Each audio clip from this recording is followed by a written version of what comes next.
नमस्कार दोस्तों, आज हम प्रतिरोध के बारे में बताऊंगा। देखिए, पिछली वीडियो में हमने ओम का जो नियम है उस ओम के नियम क्या है और उसको प्रभावित करने वाले कारक क्या हैं वो मैंने आपको बता दिया था। अगर आपने वो वीडियो नहीं देखा है तो आप प्लेलिस्ट में जाके वो वीडियो देख सकते हैं।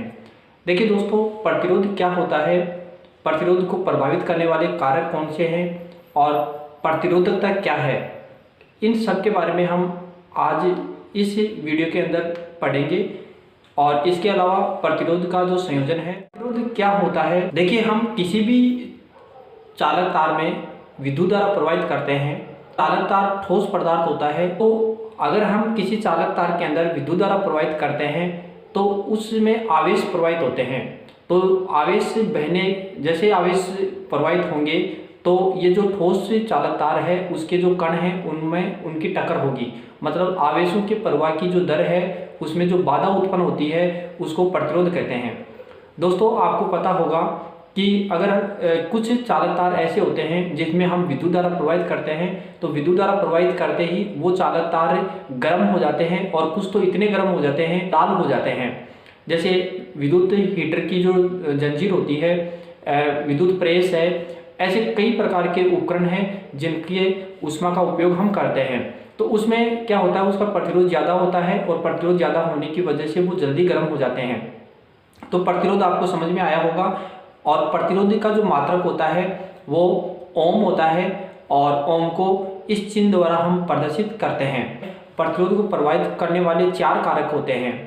पहला जो कारक है चालक तार की लंबाई, दूसरा चालक तार की मोटाई या चालक तार के अनुप्रस्थ काट का क्षेत्रफल, और तीसरा है चालक तार के पदार्थ की प्रकृति, और चौथा है तापमान। तो ये 4 कारक हैं जो प्रतिरोध को प्रभावित करते हैं। पहला कारक है चालक तार की लंबाई। देखिए, चालक तार की लंबाई प्रतिरोध के समानुपाती होती है। जैसे जैसे चालक तार की लंबाई बढ़ाई जाती है वैसे वैसे प्रतिरोध का मान भी बढ़ता है। तो इसको हम किस प्रकार लिख सकते हैं, तो R समानुपाती L। तो ये समीकरण 1 हो गया। इसी प्रकार चालक तार के अनुप्रस्थ काट का क्षेत्रफल या चालक तार की मोटाई, अगर चालक तार के अनुप्रस्थ काट के क्षेत्रफल को A द्वारा प्रदर्शित करें तो हम कैसे लिख सकते हैं, चालक तार के जो अनुप्रस्थ काट का क्षेत्रफल वो प्रतिरोध के व्युत्क्रमानुपाती होता है। मतलब चालक तार की मोटाई बढ़ाई जाए या अनुप्रस्थ काट का क्षेत्रफल बढ़ाया जाए तो प्रतिरोध का मान कम होता है। तो इसको इस प्रकार लिख सकते हैं, मतलब R व्युत्क्रमानुपाती 1/, अनुप्रस्थ काट का क्षेत्रफल, यानी R समानुपाती 1/A। ये समीकरण 2 है।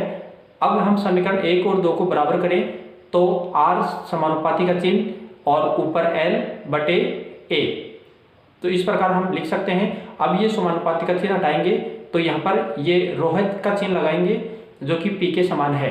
अब रोह क्या है, रोह विशिष्ट प्रतिरोध या प्रतिरोधकता कहलाता है।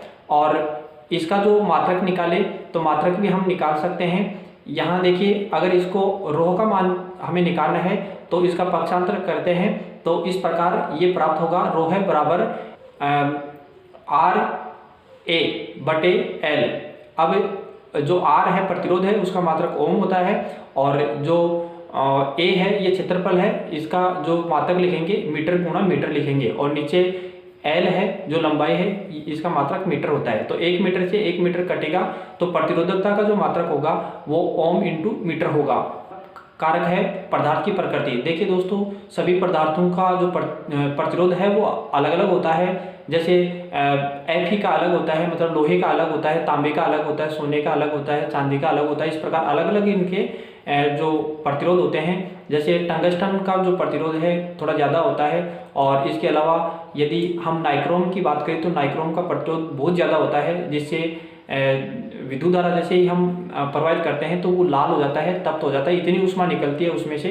तो जो हीटर की जंजीर वगैरह होते हैं या विद्युत प्रेस होता है उसमें ये नाइक्रोम की जो धातु होती है वो लगाई जाती है, नाइक्रोम का तार लगाया जाता है, या जो हीटर की जंजीर होती है वो नाइक्रोम के तार की होती है। अब इसके बाद में लास्ट है तापमान। देखिए, तापमान भी कई प्रकार से प्रतिरोध को प्रभावित करता है। कुछ पदार्थ ऐसे होते हैं जिनका तापमान बढ़ाने से प्रतिरोध का मान बढ़ता है और कुछ का घटता है।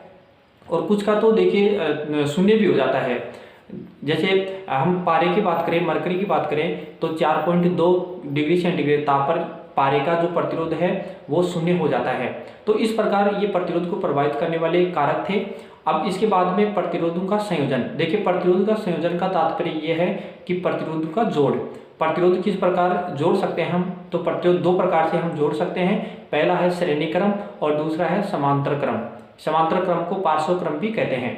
देखिए श्रेणी क्रम संयोजन क्या होता है, जब एक प्रतिरोध का अंतिम सिरा दूसरे प्रतिरोध के प्रथम सिरे से और दूसरे प्रतिरोध का जो अंतिम सिरा है तीसरे प्रतिरोध के प्रथम सिरे से, इस प्रकार अगर हम संयोजन करें तो ये क्रम श्रेणी क्रम संयोजन कहलाता है। श्रेणी क्रम का ये चित्र है, इसमें देखिए ये R1, ये R2 और ये R3, ये तीन प्रतिरोध हैं जिसमें जो R1 है अंतिम सिरा R2 के पहले सिरे से जुड़ा हुआ है और R2 का अंतिम सिरा तीसरे जो प्रतिरोध है R3 का उसका पहले सिरे से जुड़ा हुआ है। इस प्रकार का जो क्रम है वो श्रेणी क्रम कहलाएगा। इस श्रेणी क्रम में अगर हम बात करें कि श्रेणी क्रम संयोजन के लिए, तो इसमें विद्युत धारा का जो मान होता है वो सब में समान होगा। आई जो प्रवाहित होगा वो R1, R2 और R3 में समान प्रवाहित होगी। लेकिन इसमें विभवांतर देखिए, तीन प्रतिरोध हैं, तीनों के जो दो दो सिरे हैं उनके बीच में अलग अलग विभवांतर होगा।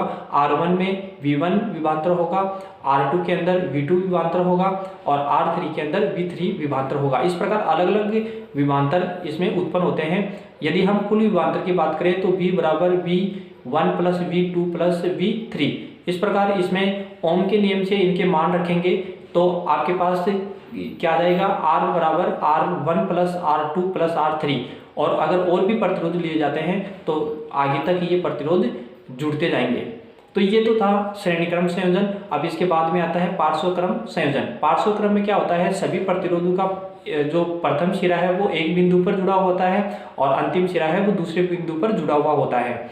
इसमें भी उसी प्रकार से जैसे हमने श्रेणी क्रम में निकाला उसी प्रकार हम निकाल सकते हैं। लेकिन यहाँ पर क्या है कि जो विद्युत धारा का मान है I वो सब में अलग अलग प्रवाहित होगा। जो R1 है उसमें I1 और R2 है उसमें I2 और R3 है उसमें I3 विद्युत धारा प्रवाहित होगी। लेकिन विभवांतर दोनों बिंदु के बीच में V होगा। अगर हम इस परिपथ की पूरी विद्युत धारा देखें तो I बराबर I1 plus I2 plus I3, इस प्रकार और प्रतिरोध होंगे तो प्लस लगा के और आगे जुड़ते जाएंगे। यदि हम ओम के नियम से इसको भी इस सूत्र के अंदर भी या इस समीकरण के अंदर भी मान रखेंगे तो हमारे पास लास्ट में जो बचेगा वो इस प्रकार बचेगा, 1/R बराबर 1/R1 plus 1/R2 plus 1/R3 और फिर आगे और प्रतिरोध जुड़े हुए हैं तो प्लस लग के इस प्रकार जोड़ देंगे। देखिए दोस्तों, हमारे घरों के अंदर जो विद्युत धारा जो है वो 220 वोल्ट की प्रवाहित होती है और घरों के अंदर जो परिपथ जोड़े जाते हैं या जो प्रतिरोध जोड़े जाते हैं वो पार्श्व क्रम या समांतर क्रम में जोड़े जाते हैं। क्योंकि अगर हम श्रेणी क्रम में जोड़ेंगे तो कोई भी अगर उपकरण खराब हो जाता है तो इसकी आसानी से पता नहीं लगता है और इसको ढूंढने में काफ़ी समय लगता है। लेकिन पार्श्व क्रम में जुड़ा हुआ है तो कोई भी उपकरण खराब हो जाता है या कोई मिस्टेक हो जाती है तो हमें तुरंत उसका पता लग जाता है। तो पार्श्व क्रम में जोड़ेंगे तो ये सुविधा रहेगी, समय और धन की दोनों की बचत होती है। श्रेणी क्रम में धन और समय दोनों ही ज़्यादा लगता है। तो इस प्रकार मैंने आपको आज प्रतिरोध और प्रतिरोध को प्रभावित करने वाले कारक और उनका संयोजन ये बताया है। मुझे आशा है कि आपको ये वीडियो पसंद आया होगा। Thank you.